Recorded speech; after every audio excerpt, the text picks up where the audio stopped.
AITA for calling off my wife's birthday party after she lied about bringing my daughter with her to the restaurant. I'm prefacing this by saying that I have a daughter, Sandy, with an incredibly sensitive personality and loves to help people. We come from a well-off background compared to her friends, and so for the past few months, she has been doing some charity work. She's cut her hair and donated it to cancer patients, pawned her things and sold some of her expensive clothes, shoes or gave them away to help out her friends and other families. Now she wears thrift shop clothes, which is something my wife isn't so happy with.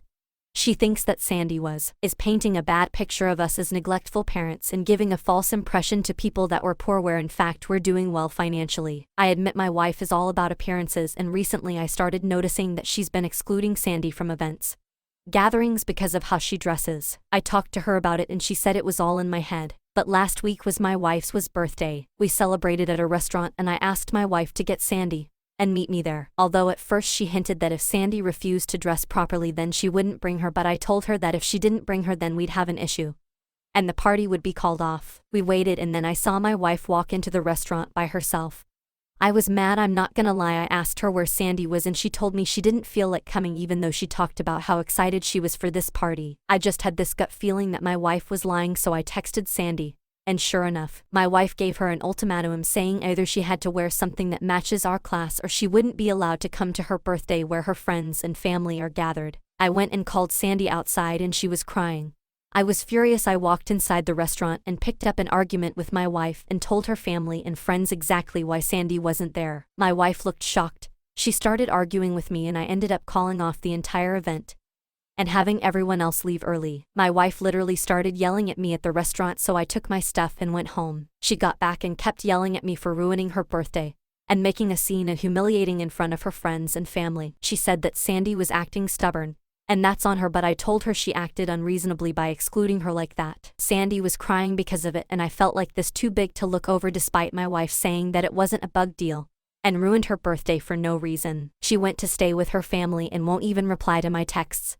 She just reads them but don't respond, probably expecting me to apologize for what happened. AITA, did I go too far? Story 2. AITA for refusing to do my sister's hair for her wedding after she survived cancer. My sister is getting married in a couple of months. She finished cancer treatments recently, and her hair has been badly affected by this. She's very self-conscious of it, so she wanted me to be her hairstylist on her wedding day instead of going to a salon. She approached me about it a month ago and I said no. There have been some very mixed opinions in our family about this, so I decided to post about it and see what the consensus would be. Some BG. Reason why I said no.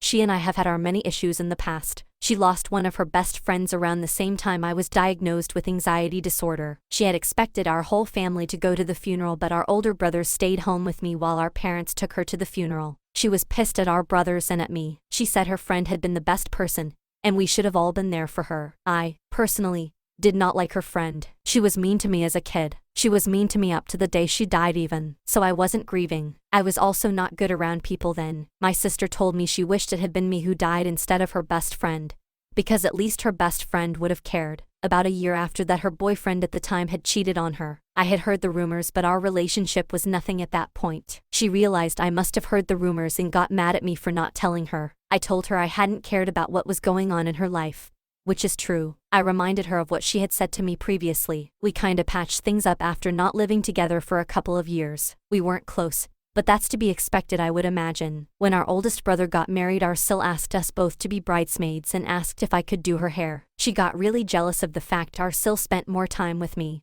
and that I was more involved than she was. She ended up mocking me for being so quiet, and saying I must be a terrible stylist because everyone knows you go to chat to the stylist as much as to get your hair done, and I can hardly hold a conversation. Our brother was so furious with her that he almost kicked her out of the wedding party. It was then that I sort of detached from her entirely. So while I understand my sister is vulnerable after having cancer and going through treatment, and I realize that she's self-conscious and really needing to find someone she feels comfortable with, I do not want to do her hair. I don't want to spend that time with her. I know what she thinks of me. She might find me the best option because we're related, but she has treated me badly for things I cannot control, and has hurt me in some really big ways. My parents are pushing for me to do it and were horrified I said no.